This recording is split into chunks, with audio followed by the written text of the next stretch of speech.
प्यारे विद्यार्थियों, नमस्ते सभी को। BSc third year quantum mechanics की क्लास में मैं ओम प्रकाश स्वामी आपका हार्दिक अभिनंदन और स्वागत करता हूं। पिछली क्लास में अपन ने विभव सीडी के अंदर पहला केस किया था जब कण की ऊर्जा विभव सीडी की ऊंचाई से कम है, और इसके बाद इससे पहले वाली क्लास में अपन ने एक केस पढ़ा था जब कण की ऊर्जा विभव सीडी की ऊंचाई से ज़्यादा है, और उसमें समीकरण 8 और 9 अपन ने ये प्राप्त की थी। इसमें अपन ने ए क्या है, बी क्या है, सी क्या है, ये चीज़ भी पढ़ ली थी कि ए है आपती तरंग का आयाम, बी है वापस इस सीडी के इस क्षेत्र से परावर्तित होकर जाने वाली तरंग का आयाम, और सी है इस क्षेत्र में जाने वाली या पारगमित तरंग का आयाम। इनको अपने हल करना है। तो अपने को निकालना, देखिए एक तो निकालना है आर, जो होएगा परावर्तित तरंग का आयाम बटे आपतित तरंग के आयाम का वर्ग आएगा, और माध्यमों में वेग हो जाएगा। एक निकालना है टी, जो होएगा सी बटा ए का स्क्वायर, और दोनों माध्यमों में वेग, क्योंकि इस माध्यम में एक नंबर में और 2 नंबर में तरंग का वेग अलग अलग है, तो वी डैश बटा वी अपन ने लिया है। तो एक बी बटा ए और एक सी बटा ए अपने को निकालना है। तो इन 8 और 9 समीकरणों को अपन हल करेंगे और ये फॉर्मेट तैयार करेंगे। तो समीकरण 8 व 9 का जोड़ ले रहा हूं मैं।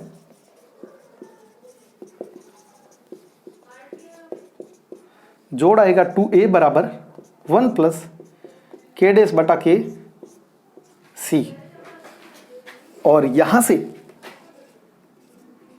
2a बराबर हो जाएगा k प्लस के डैश बटे के, और साथ में आ जाएगा c।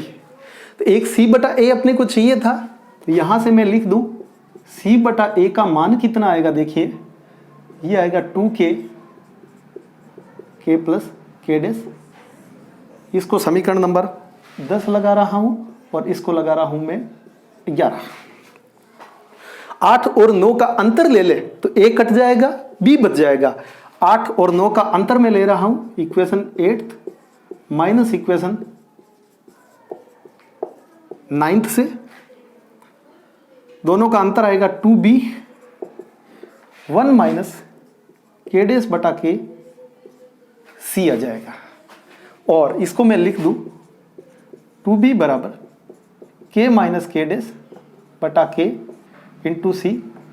समीकरण नंबर हो गई है 12। तो समीकरण 12 में 10 का मैं भाग लगा दूं,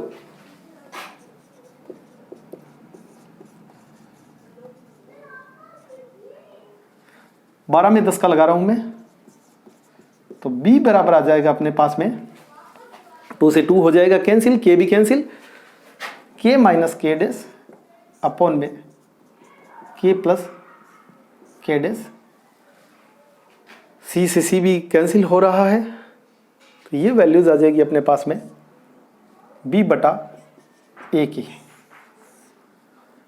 ये इक्वेशन नंबर हो गई अपनी 12। अब अपने को निकालना है परावर्तन गुणांक और पारगमन गुणांक के मान।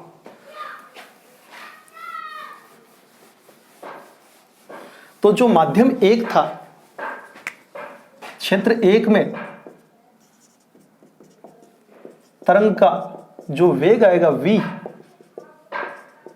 वो आएगा h कट k अपॉन में m, क्योंकि उसमें तरंग संचरण नियतांक क्षेत्र 1 में k ही लिया हुआ है, और क्षेत्र 2 में तरंग का जो वेग है चेंज होएगा, v डैश बराबर हो जाएगा h कट k डैश बटे में m। इनका उपयोग अपन करेंगे इक्वेशन नंबर 13 और 14, इनको मैंने क्रमशः लगा दिया भाई। तो अपने को निकालना है परावर्तन गुणांक r।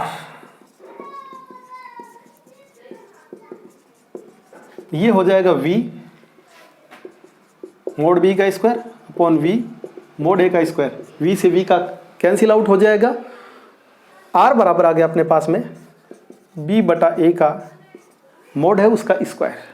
चूंकि b बटा a में कोई भी राशि ऐसी नहीं है जो इमेजिनरी हो, रियल ही है, तो ये सीधा सा अपन लिख सकते हैं r बराबर k माइनस के डैश अपॉन k प्लस के डैश, इसका होल स्क्वायर। ये हो जाएगा r का मान। इसी हिसाब से ट्रांसमिशन कोफिशिएंट की बात करें अपन, तो वो भी निकाल सकते हैं।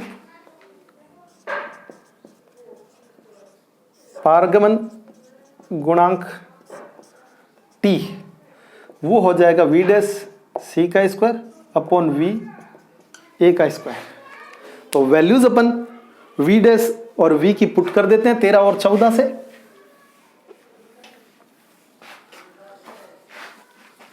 तो टी बराबर हो जाएगा वी डैश बटा वी करना है ना, तो H cut K dash upon M upon H cut K upon M, और सी बाय ए का होल स्क्वायर अपने पास पड़ा ही है 2k अपॉन के प्लस के डैश, इसका होल स्क्वायर अपन ने कर दिया।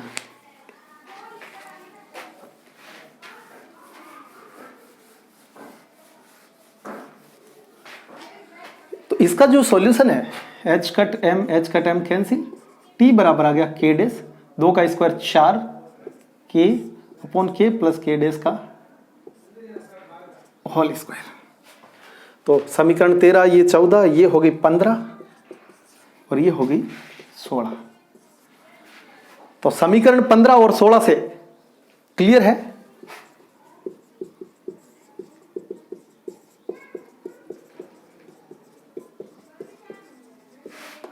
आर प्लस टी दोनों का जोड़ आप लगाओगे तो कितना आएगा? 1 आएगा।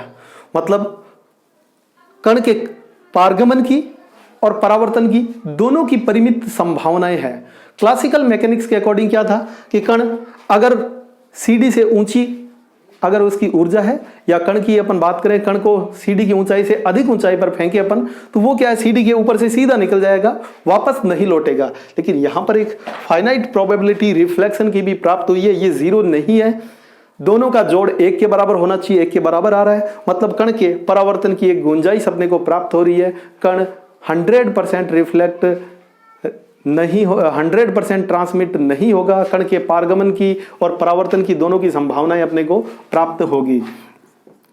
आर के और टी के मान क्या आएंगे? तो के और के डैश के मान अपन रख देंगे, तो आर और टी के जो मान है वो अपने को प्राप्त हो जाएंगे। टर्म्स हालांकि जटिल है, लेकिन आर का मान मैं निकाल देता हूं इसमें, टी का मान उसी हिसाब से आप निकाल लेंगे। तो आर का मान निकालना है तो के और के डैश के मान अपन रख दें, √2m e upon H cut square, और के डैश का है √2m e minus v0 upon H cut का स्क्वायर। इसी हिसाब से अपॉन में 2m e upon H cut का स्क्वायर, प्लस का चिन्ह 2m e minus v0 upon H cut का स्क्वायर, और पूरे पद का क्या हो जाएगा? होल स्क्वायर हो जाएगा। तो यहां से जो भी टर्म कॉमन आ रही है √2m e upon H cut square, यहां से इसको मैं लिख सकता हूं 2m e upon H cut square 1 minus v0 upon e, ये इसको मैं लिख सकता हूं क्योंकि e कॉमन ले लिया, पहले पद से 1 और अगले पद से v0 अपॉन e, बटे में हो जाएगा 2m e upon H cut square, plus का चिन्ह, यहां भी 2m e upon H cut square मैंने कॉमन लेके बाहर रख दिया है, 1 माइनस v0 अपॉन e, और इस पूरे पद का क्या हो रहा है? होल स्क्वायर हो रहा है। ये पद में कॉमन लेके हर एक जगह से कैंसिल आउट हो जाएगा। तो फाइनली r का जो मान है वो प्राप्त होगा 1 माइनस अंडर रूट में 1 माइनस v0 अपॉन e बटे में 1 प्लस अंडर रूट में 1 माइनस v0 अपॉन e, इसका होल स्क्वायर।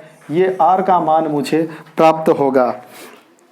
इसी हिसाब से आप t का मान निकालेंगे, तो t का मान सभी समीकरणों को हल कर दें k और k डैश का मान रखते हुए, तो t का मान अपने को इस हिसाब से आगे निकालना है,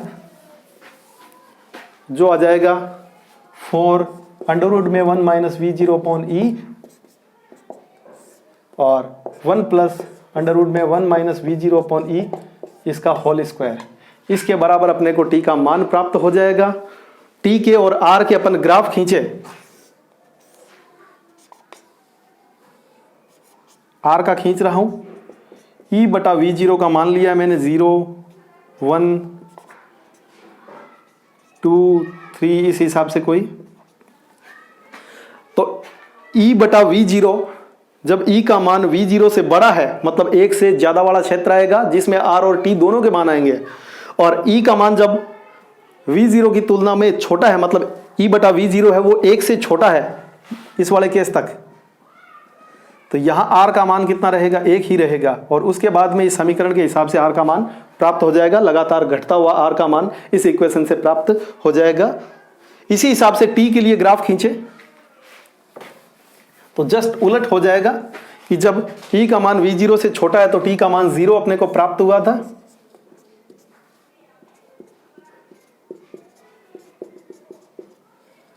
ये टी हो गया, और उसके पश्चात लगातार इस हिसाब से अपने को 1 के करीब 1 को अप्रोच करते हुए प्राप्त हो जाएगा।